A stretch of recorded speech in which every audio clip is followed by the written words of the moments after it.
Welcome to the Second Bite podcast, where we talk with top entrepreneurs and CEOs about creating valuable companies through creative transactions. Now, let's get started with the show. Okay, we are back with the Second Bite podcast. We are in the Go It Alone series. My guest today, Ned MacPherson from Endrock. Ned, super happy that you're with me today. Thanks for having me. Yeah, Ned, this is, so as you know, we make our living by helping clients with transactions that help to accelerate their growth and create a significant second bite.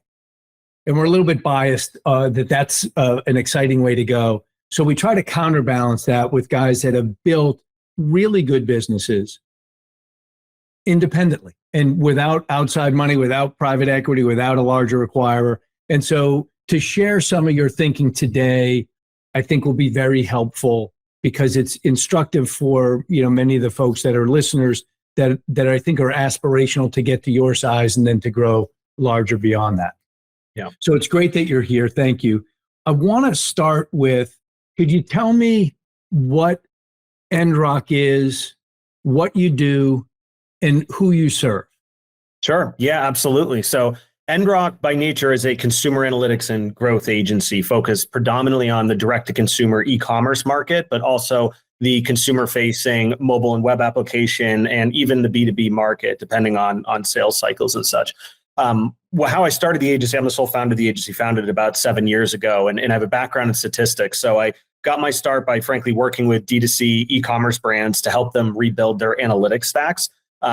Virtually every brand I came across was kind of a mess, just to put it lightly, right? I mean, very limited data architecture, data governance, there was virtually none to speak of. Data hygiene was always a big problem. And these are even just like fundamental setups. These weren't, And I'm sorry, Ned, when you talk about brands, I always go to large enterprise brands. What size are you serving?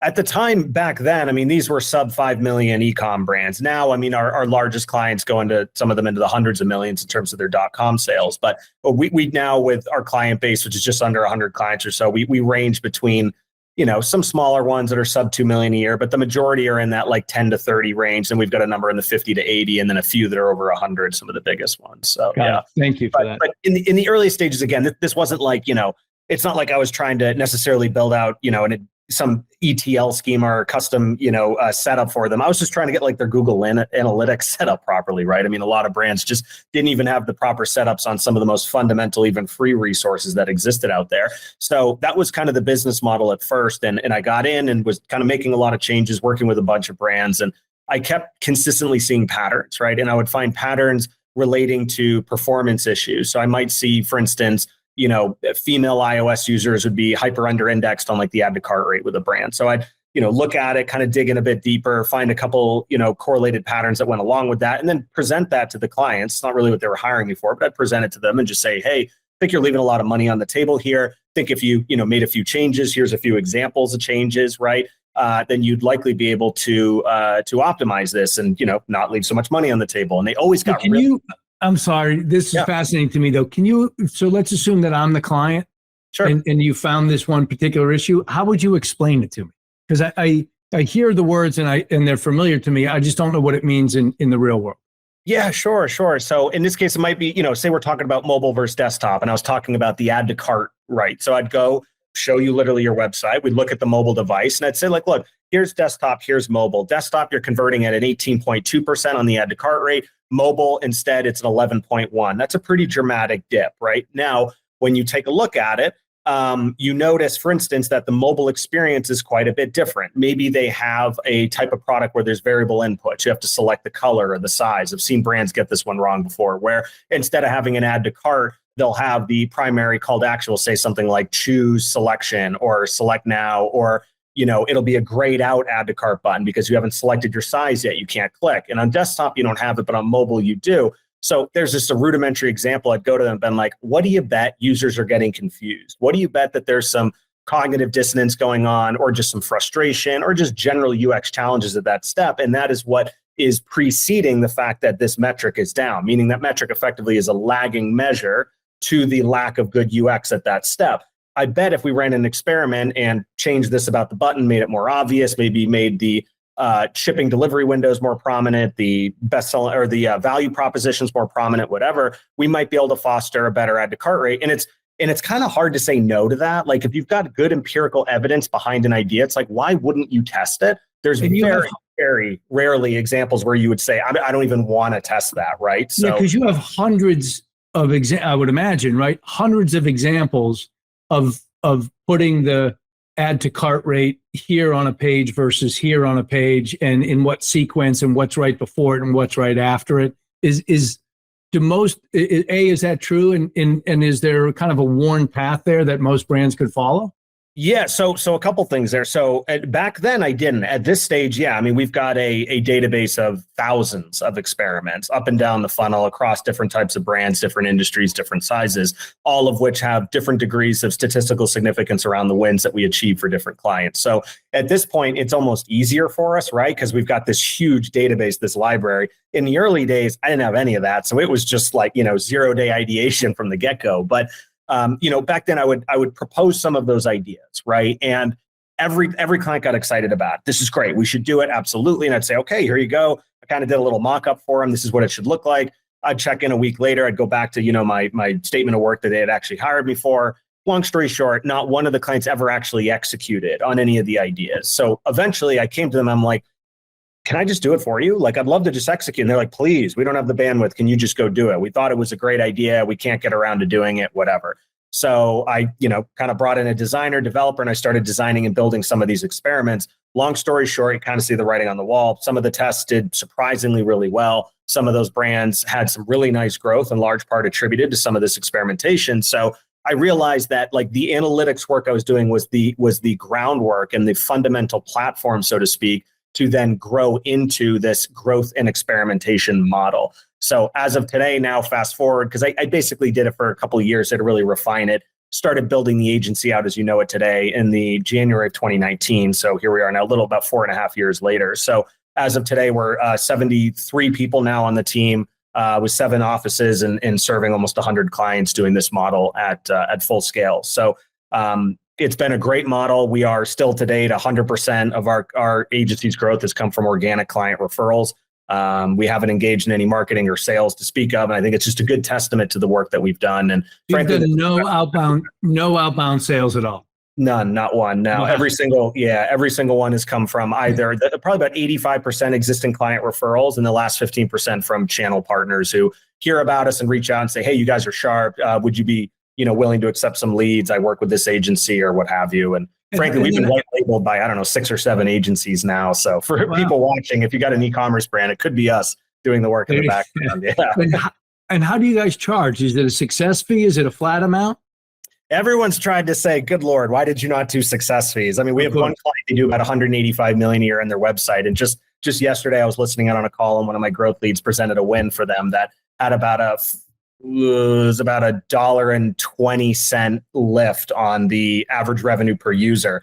But when you're doing those kind of numbers, I mean, it translated to, it was like $11 million a year, the test win, right? So, I wish maybe we had identified a way to charge based on that, but no, we just do standard fixed fees per month. Our whole model is we have basically 3 main goals and tiers and thresholds that we're looking for with clients. Number 1 is return on investment. So by that, if a client's going to pay us X, we need to, with our experiments, within the first generally 2 months, to exceed that amount in the gross margin lift. So to kind of bring that back down to earth, obviously all these tests are for the purpose of the North Star metric, which is revenue growth, be it average order value optimization, repeat rate optimization, intra-funnel conversion rate optimization, whatever it is that we're doing. And then when we get wins, there's an associated projected revenue lift there based. Historically, we'd use per session value. Now we use what's called average revenue per user. And when you have a lift, you can create a little model to show the predicted revenue lift, to basically say, had this feature been live on your site trailing 30 days, instead of your revenue being, $1 million, it would have been $1,050,000 as an example, right? And so how can you say that with certainty? So you do that based a couple ways. We've got a bit of a proprietary formula that we do that with. I say proprietary because it took like a year to figure out how to do it, because if you just take the threshold lifts that like a Google Optimize or a testing platform would provide you, generally it'll show a lot more revenue lift. what you have to do is really isolate it down to understand specifically users who interact with that section on the website. So as an example, let's assume you are doing an optimization to a collection, right? So an actual collection, you're adding maybe add to cart features to a collection page on your website. Well, let's assume you get $1 lift per user on the winning variant. You've achieved statistical significance. You've got confidence intervals there. You've basically got a confidence rate over 95%. Shut down the test. Great, this was a win. What you cannot do is then just go look at all of their users and say, add $1 to it. That's what it is. Because it's like, well, that's not true, because they have some traffic that lands only on a product page that never even sees the collection page, right? They have other traffic that'll land on the home page that'll bounce or exit. It'll never make it to the collection. So you can't assume $1 add to those folks who never even experience it. So the short version of is formulaically, you need to chop it down and say, it's not 100,000 users, it's only 30,000, right? And of those 30,000, we noticed the lifts seem to come exclusively from, paid media channel, the organic social channel, and paid search, right? Really was no lift on the affiliates, et cetera. So we pull those out, focused on only channels we had statistical lifts on, and then you get a much more narrow audience, but you still generally will get a nice lift if you've got a good win. And of course, the goal isn't to get like grand slams. You're not going for these overnight doubling of their conversion rates. You're trying to get incremental lifts multiple times a month, and over many months that compounds into big lifts for the brand, right? So how do you know where to start, Ned? Can you look at a website and say, wow, they're missing these 3, 5, 10, 12 things? So, and I'm glad you asked that, because this is the unique selling proposition and the differentiator between Endrock and, at least to date, any other group I've found that runs experimentation as a service, CRO, AOV optimizations, repeat, retention optimization.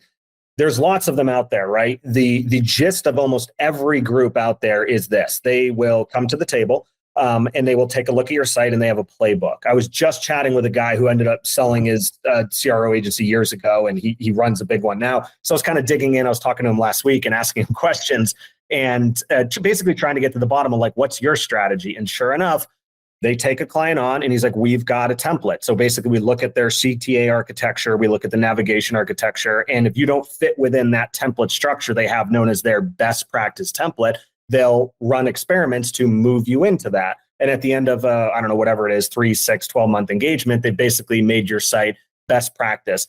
But that is so non-empirical. That's the difference between Endrock and everyone else, is everything is born out of our data division, right? Our data analysts and data scientists start everything. So they'll go through a brand and identify what are the specific metrics that matter, or the specific metrics that are opportunistic, or the specific metrics that are on fire for your specific brand. Then we build basically a statement of causality around that and build a strong hypothesis based on ideation. So for instance, I just audited 2 brands this week. They have completely different metrics on fire. One of them is doing excellent top of funnel and bottom of funnel. They have excellent what's called homepage intra-funnel rates, meaning people that are landing on the site are progressing really nicely into a shopping experience.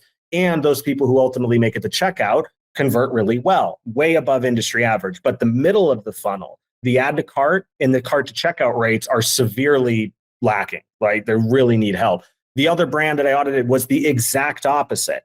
A lot of trouble getting people into a product experience, also trouble getting people to buy, but they got tremendous add to carts. So it's like, okay, you've got 2 brands, generally similar, completely different metrics. You can't run the same experimentation there. It's got to be empirically driven. It has to be driven by the data.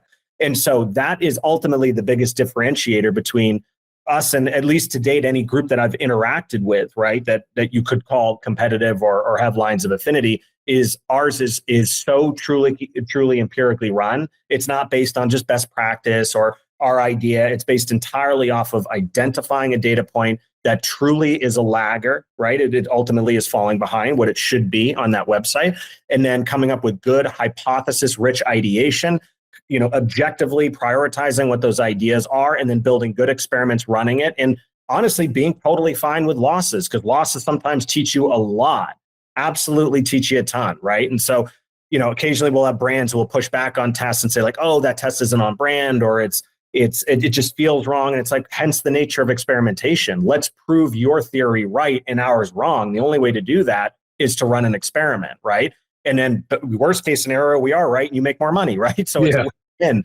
So that ultimately is the biggest difference. And where, to answer your question more succinctly, where we focus is ultimately based on our audits and our analyses that we do. We do a very robust audit of a brand using entirely their analytics to determine where the weak points are and where we can get the best ROI for them. And I hear you talk about that at the level of detail that you do. And two questions come to mind.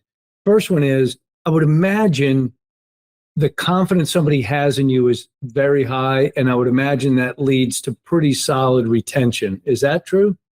It is. We've always had tremendous retention. That's been our cornerstone to our revenue growth. Is not even just the amount of referrals we get; it's the retention.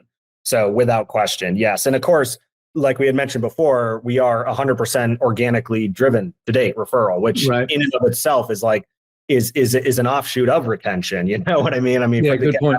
Referrals, they're happy. So the other thing that comes to mind is, I know you started this. You're the sole founder and owner, so you were doing everything at one point. Yeah. Are you still involved in the process of delivering to clients, or that your team of 70 can manage all of that equally well? Yeah, they've done a great job. Frankly, we've built out through much of our own. We practice what we preach. We've run a ton of internal experimentation on the ideal client-facing model. What we've landed on thus far as being at least empirically driven based on our internal metrics we measure by, the best one is a pod model. So every client has an individual pod, and pods have a certain number of clients they face. The pods are composed of our senior strategist growth leads, account managers, assigned developers, UX designers, and then data analysts. And so we've very carefully placed certain individuals in certain pods and then specific clients with those. Some of our clients are extremely pragmatic and very analytical focused. Others are a little bit on the other side of the spectrum, where a little less empirically oriented. They're a little bit more feel, a little bit more branded. They generally get excited about experiments that are going to play and kind of pull on the tenets of behavioral psychology a little bit more than just like go for the kill sales strategy tests. And so we'll strategically place clients in those different pods based on the personalities and how we think we can honestly foster the most success. So what I do, frankly, is I'm constantly trying to sharpen the knife of every one of the pods. So I'm trying to make sure their ideation is stronger. Most importantly, their analyses are better. Their presentation skills are stronger. And then personally, I like to jump in on our biggest clients and clients that I'm most concerned about. So if we haven't had a win in 3 weeks, 4 weeks, 5 weeks, I'll probably jump in and co-lead with the growth lead to run analysis and run some of the experimentation, because I want to see them succeed, right? Sure. And so, yeah, that's generally where I'll put my time. And I would think that to work at a place like Endrock and work on those kind of experiments in that environment, must be fantastic for your people. And so I would imagine your employee retention is also pretty good to work on interesting things, right? Yeah, we luckily have been able to attract some great folks from around the world. Super proud of my team, to be honest. They're just a joy to work with. I really am grateful for them every day. They've done such a phenomenal job and continue to do so. From the few that we have had to part ways with, just for whatever reason, the one common theme, to your point, I have found that they all said in kind of their exit interviews and just trying to understand their point of view on the organization was, even when we didn't have the best of breakups, they all said the same thing, which is, I learned a ton here, right? And you think about it, I mean, some of these clients or some of these growth leads, I mean, these are big companies. Some of these companies, if I name them, these are household names, a few of them, and you are the tip of the spear of innovation for them, not on the product level, but on the marketing and the consumer facing, their client facing level. To give you a little just quick anecdote on it, we had a really big fashion brand we've worked on for a long time, and we were running all sorts of copy experimentation. We were trying to focus on a specific conversion rate on their site. And we tested, I don't know how many iterations of this, and we came up with one in particular line that seemed to really resonate with their consumer base, who is a highly price elastic type of consumer, right? So very price sensitive, and it worked tremendously.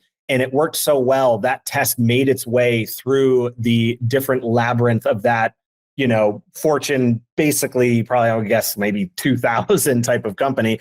And I was in Times Square like 2 months later, just was there on a business trip, and they had a huge billboard and they had our tagline on it. And that was such a cool moment, I right? would imagine It was just such validation, right? And it's like, this is what we're doing.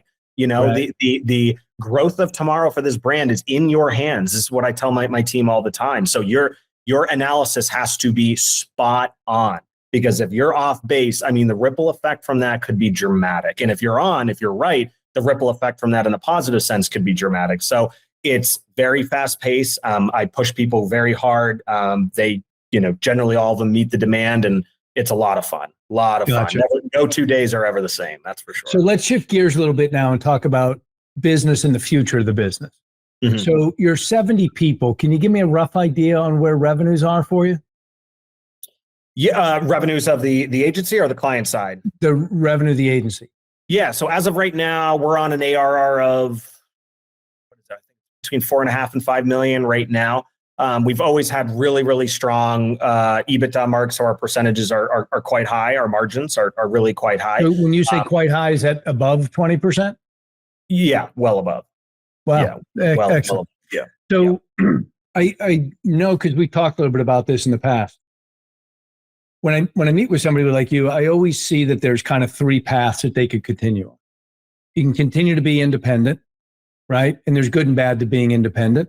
Mm-hmm. You could partner with private equity, right? And although you at, let's call it 5-ish million of EBITDA, 5-ish million of revenue at the EBITDA margin that you're at, maybe it's on the smaller end, but it's very unique and compelling, your offering. Or you could partner with a larger group with a lot of clients that really needs to add, I'll call it CRO and the experimentation type of work that you do. Tell me, if you will, just a little bit, as you've grown the business, how do you think about that in general? And then maybe how do you think about each of those 3 alternatives specifically? Yeah, I mean, it's honestly, up until just recently, my focus has been super, super honed in, which is really just almost to an obsessive standpoint, just on client deliverability and returns for the clients, right? And just trying to, and honestly, I've always had the belief system, and frankly, look at the growth of the agency, all referral based. And if I just kept focusing on that, everything else would really take care of itself. And to some degree, that's really been the case thus far.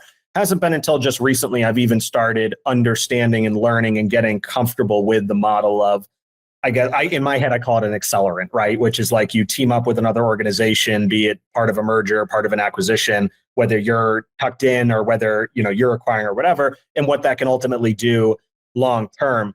To me, I know our model works, like definitively, without question. Doesn't matter if it's a lemonade stand or a nation state, right? Empirical-backed experimentation, in my opinion, is not only the best, it's the only route to proper growth. It's how you identify the problem metrics, run thoughtful, non-subjective, objective-based experimentation, and all you do is get this richness of learnings and growth, right? I mean, it couldn't be better. So to me, it's like, I know we could do this on the biggest scales, right? And to me, it's like always been a conversation. Will I do that the slow growth road that's highly profitable? But like, you're only going to grow so fast. We can only hire so many people at a time. And obviously it's very intensive how much work we put in each client. So and you've had really good growth by percent, right? Haven't you been growing 25, 30% a year?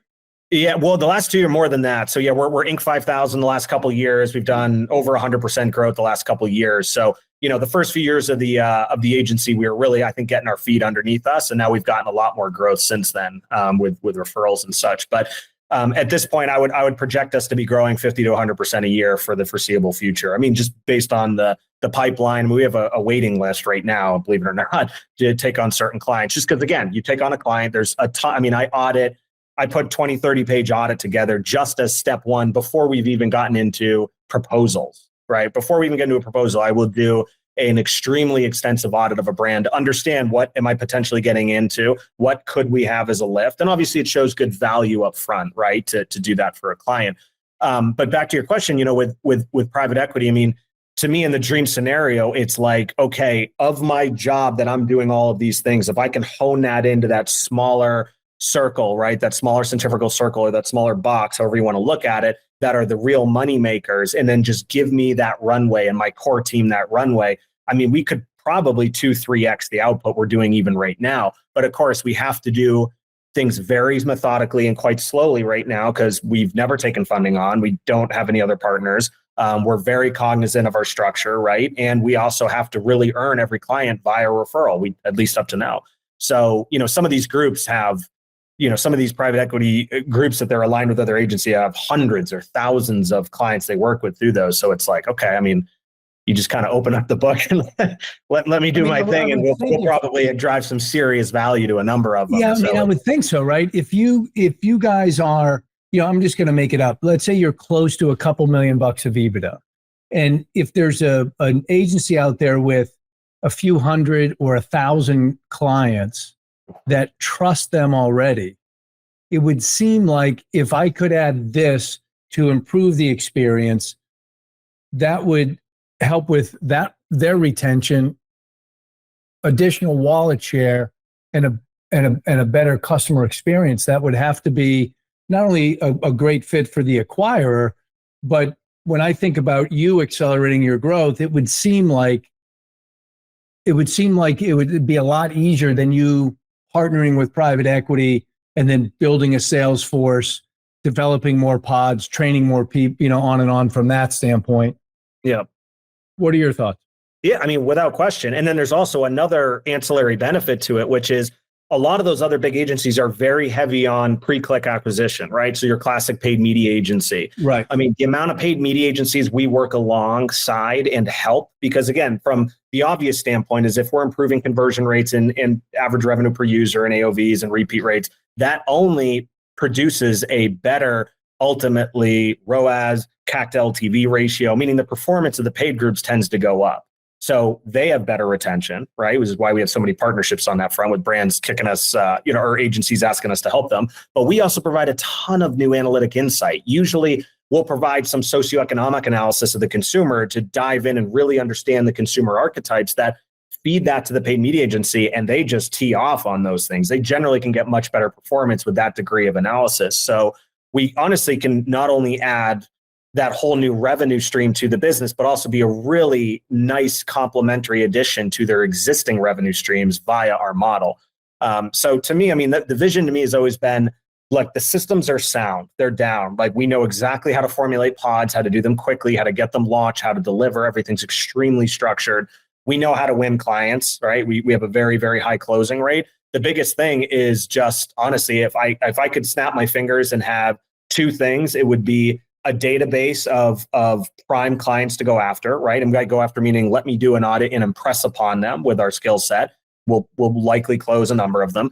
And then number two is just constantly have a revolving door of top talent, because I have to spend a lot of my time to be like, great, just won 3, 4, 5, 6 new clients.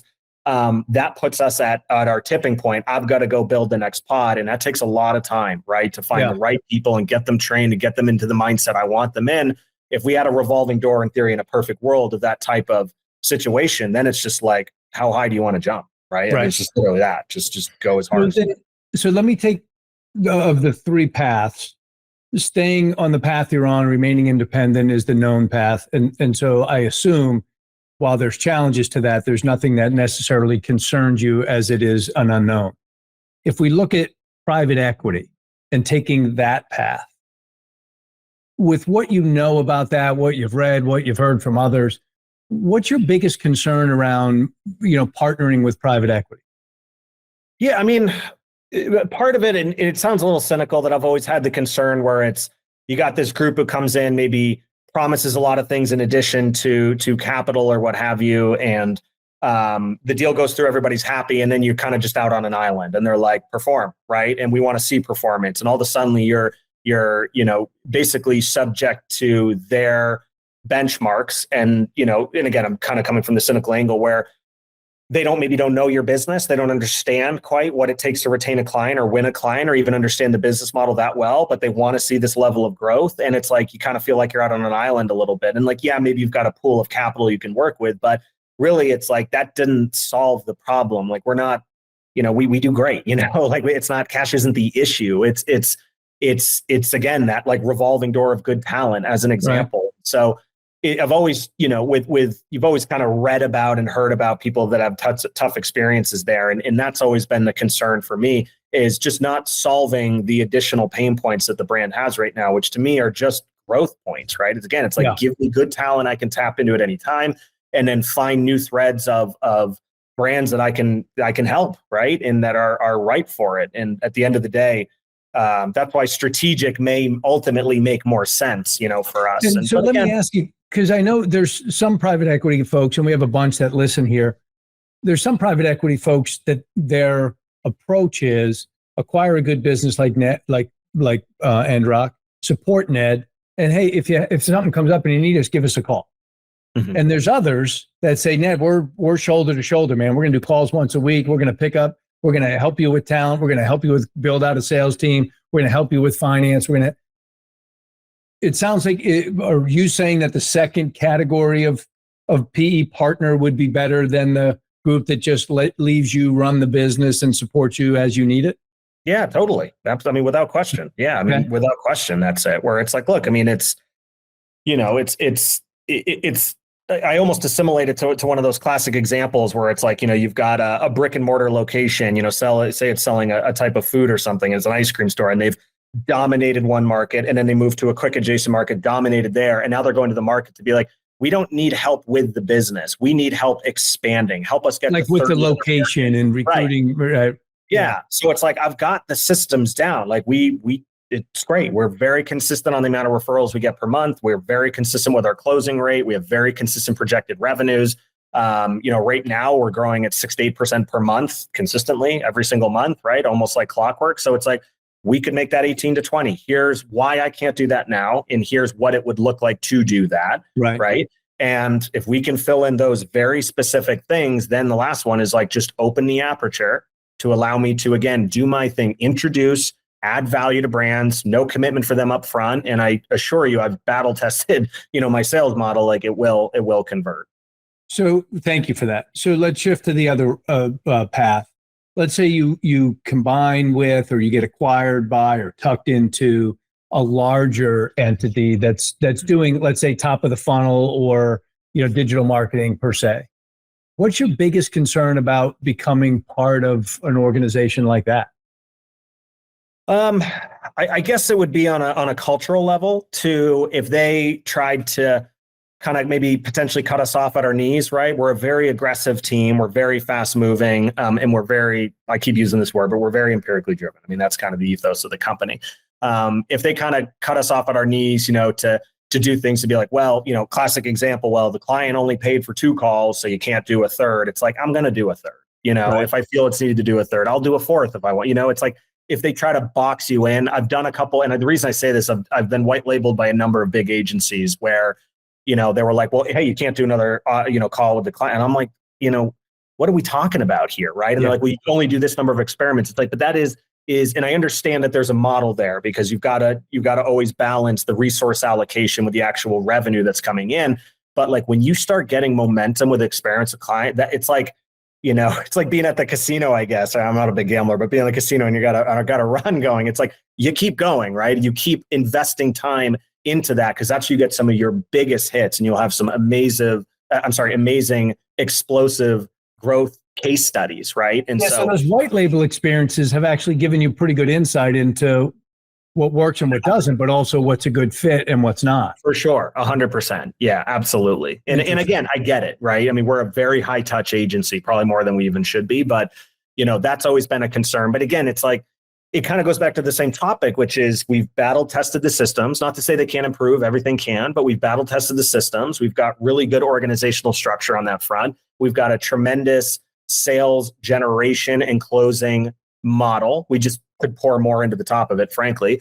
And our retention and referral rate organically is the strengths of the business. So it's like, it just need a bigger runway. That's really it. They don't need foundational changes. They don't need cultural changes, maybe on the organizational level and logistics, better HR, better operations, et cetera. Sure. But, outside that, I would be fearful of having, cultural changes change the underlying dynamic of how we've had success. Right. And I'm sure you can find alignment there if you spend enough time, searching from that standpoint. And it will be fascinating to watch what happens with the business and what your future is like. So it was great to catch you at this stage. We would love to have you back at some point in the future, and we can talk about that. Final question that I'd like to end an episode with. When you look back at where you are today and your success, is there a book that you read, an experience that you went through, an early mentor that you had that has impacted where you are today that you could share? Yeah, actually, it was an article. So I was doing this without realizing I was doing it years ago, in the beginning stages of the agency, right? So I started just doing these analytics models, and then I kind of grew into this experimentation, but I didn't know what it was called at the time. I just called it, honestly, I called myself a ad hoc CMO, which was not at all what I was doing, right? But I didn't know any better at the time. And then I read an article by Andrew Chen, who said, I think the title of the article was Marketing versus Growth. And I read it. And by the way, the term growth is one of the most misused terms in e-com. People have completely assimilated it with paid social media, which it's not at all. It was never intended to be that. But at the end of the day, it was an article, I believe it was titled Marketing versus Growth. And it was fascinating. And it hit so directly and so hard. It was like he was talking directly to me. Right? Marketing tends to focus on very certain segments of the funnel. It's a little bit more focused on the branding element, et cetera. Growth is all about empirically backed experimentation. So I just went down a rabbit hole, but that was where I learned what I was doing was from that article. And then I rebranded the agency based on that and understood what I was doing, and then finally could articulate the model better. And that's where I started to grow faster. And that was really the beginning of where I needed to start hiring a lot more people. Wow, that's great. I'm going to, we'll see if we can hunt down that article. We'll put it in the show notes. So for anyone listening, if you go to secondbitepodcast.com, not only will you find links to Ned, who can also be found on LinkedIn, there should be a link to that article as well. And Ned, it was great having you. Thanks for sharing as openly. Congratulations on your success. And we will absolutely continue to monitor where you go and how you get there. Awesome, Todd. Thanks so much. Thank you. Thanks for listening to the Second Bite Podcast. We'll see you again next time, and be sure to click subscribe to get future episodes.